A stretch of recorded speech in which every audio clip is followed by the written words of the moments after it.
crazy year, right? My goodness. It has been. A little bit.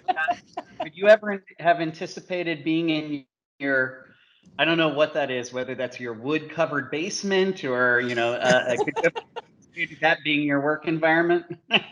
No, this was supposed to be where I hang out and watch soccer on the weekends, but it's become my permanent workspace. What about you guys? Did you start any hobbies in 2020?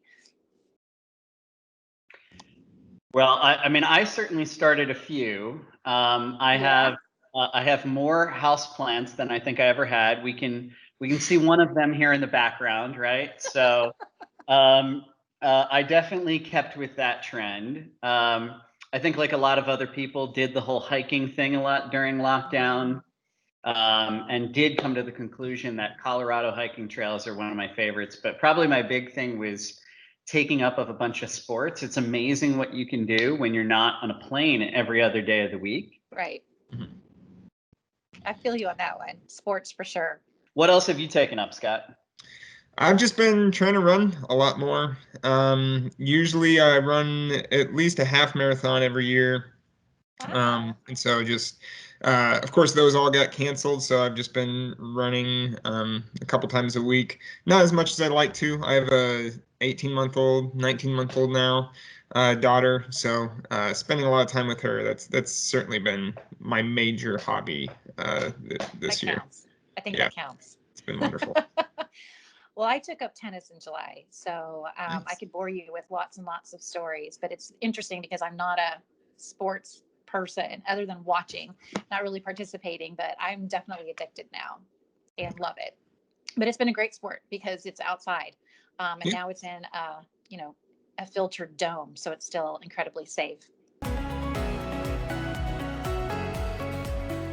This year, we have really worked with our clients who have launched remote proctoring to ensure that they are embedding the most resources they can into their candidate-facing information.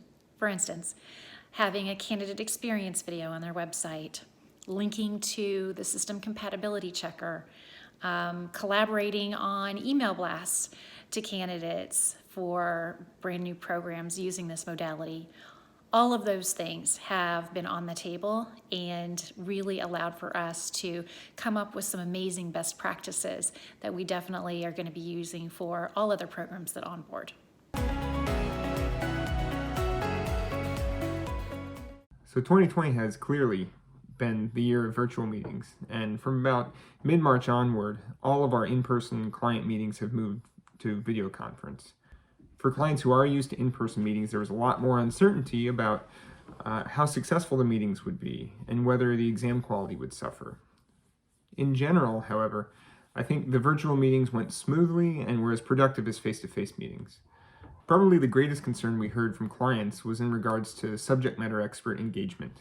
How do we get everyone to participate, to be engaged, to not multitask while we're meeting virtually? The primary way we addressed this concern was to encourage the volunteers to keep their videos on during the meeting. This way they could still see each other and get that, face-to-face time we know that they want. But also when your video is on, you're much more likely to engage in the meeting and avoid multitasking. Another issue that our clients faced was how to compensate their volunteers for participating in virtual meetings. In-person meetings are kind of a mini vacation for the volunteers. You get flown to a nice place, your meals are paid for, and so on. But now they're being asked to do the same amount of work without that nice perk. So what can you do to thank and reward your volunteers for their time and effort? Well, we do have some clients that sent per diems to their volunteers or gift baskets. But I think my favorite example is when a client got a list of their volunteers' favorite local restaurants and had a nice lunch delivered to each of them each day of the meeting. I thought that was a pretty cool and creative idea. As we all know and have experienced this year, there have been a number of challenges to those of us in the credentialing industry, in particular in the certification arena. Of course, I think the first challenge was probably the most obvious. Everything that we've experienced with COVID-related test center shutdowns, restrictions, curfews, and things that have impacted our ability to actually deliver our assessments, our tests to the credentialing candidates. Naturally, this has been a big challenge for credentialing providers, and there's been a variety of different ways that PSI and other testing providers have really tried to address this. First off, during the course of shutdowns, we've worked in some areas to create an essential channel wherein test centers could stay open for those professions for which it was integral that they continue testing. We needed those professionals in the field and able to help with the COVID effort. Second, of course, there's been, as everyone is aware, the great move to multimodal testing with live remote proctoring. This has been a critical effort for many organizations and enabled them to offer choice to their candidates, as well as give them the ability to really have an opportunity to stay home and stay safe in some of these challenging times while still pursuing their career goals. In test centers themselves, we've worked to add a lot more layers of cleaning procedures, safety procedures, wearing of masks, and having social distancing within the testing environments.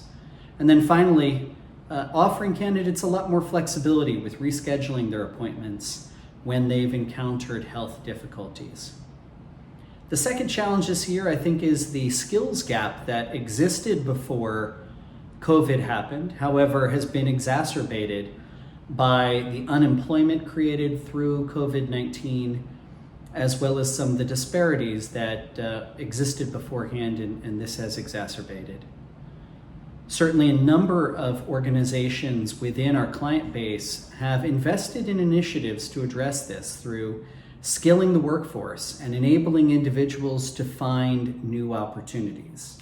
PSI has supported our clients throughout this process, particularly with a number of them in the IT certification space, where they're providing no cost or reduced cost certification as part of this process. We're also continuing to work with our clients who are looking to pair the technical assessments that they do with looking at the broader person and the soft skills and personality assessments that we have in our talent assessment area. This year, we've seen unprecedented interest from credentialing bodies who are examining how they can assess that whole person in their endeavors, ensuring that they recognize both technical and soft skills in their certification process.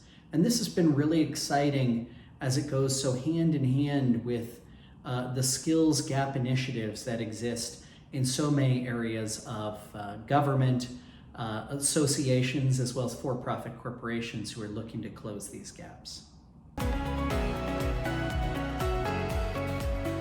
Once the pandemic forced the closure of businesses around the country, including PSI test centers, a lot of our clients opted to add remote proctoring as a delivery modality. This is where candidates can take a test from the comfort of their own home while a live proctor monitors their session. Clients new to remote proctoring typically had the same questions for us. Is it secure? And how does this impact testing? Regarding security, the PSI Bridge remote proctoring platform is very sophisticated. I won't get into the details, but it uses a secure browser, it has built-in flagging criteria to alert the proctor of suspicious behavior, and so on. Regarding how remote proctoring impacts testing, remote proctoring is still relatively new in the credentialing space, so there's not that much published research on differences, whether candidates perform better in a test center versus remote proctoring. However, in one 2017 study authored by PSI's John Weiner and Greg Hertz, results suggest candidate performance isn't really impacted by modality. We have also been able to glean some insight from candidates' post-test survey responses on how the experience of the modality differs, and it does seem that our remote proctoring candidates appreciate its convenience and flexibility to test remotely. Well, my favorite part of 2020 is the fact that we get to see everybody on video in their own environment. And I can't tell you how many awesome conversations that has created for us to get to know people a little bit more personally and open the doors to even more candor and collaboration with our clients about what their obstacles are and what their strategies are and ways that we can work together to resolve those. All right. So, Scott, since your primary hobby is your daughter, have there been like some big purchases or toys or things like that that you have had to invest in? Yeah, we got a outdoor water table for her, so that was fun this summer, and a nice splash pad, which she really enjoyed for like a week, and then she had wanted nothing to do with it. So, but her mom and I just still enjoyed hanging poolside in our backyard, and 2 inches of water, a little wading pool. So that was cool. I love it. Our other major purchase, I guess, I don't know if I want to think of it as a purchase, but it was, we adopted a dog this past fall. It was a Great Pyrenees puppy. So she's 4 months and 45 pounds and still growing. She is going to be enormous, but she is the cutest thing ever. She's a sweet dog. Aw. Yeah. So I adopted a cat now just 4 weeks ago, Mhm. little Scottish fold kitten. And yeah, he turned 4 months just 3 days ago. So yeah, he was definitely a major purchase in that my office at home has now also become the cat playroom. And there's enough toys and play structures in there to even make some folks I know in the industry like Jerry, who have their own another level of cat toy equipment. I think pretty impressed. So in any case, how about you, Heather? I was going through like the mental list. I would say the most recent thing that is a pretty big step for us is we got my daughter an iPhone. It's her Oh, first phone, and so that's kind of a big leap to make with a child. But I will say that it was somewhat selfish and intent in that with COVID, I need for her to be able to text all of her friends and not on my own device. yeah. I need to reclaim that for myself. So that's why she got her own. So it's going to be a new journey, right? Like managing all the parental controls and managing screen time and all of that. So that's like I said, a big leap.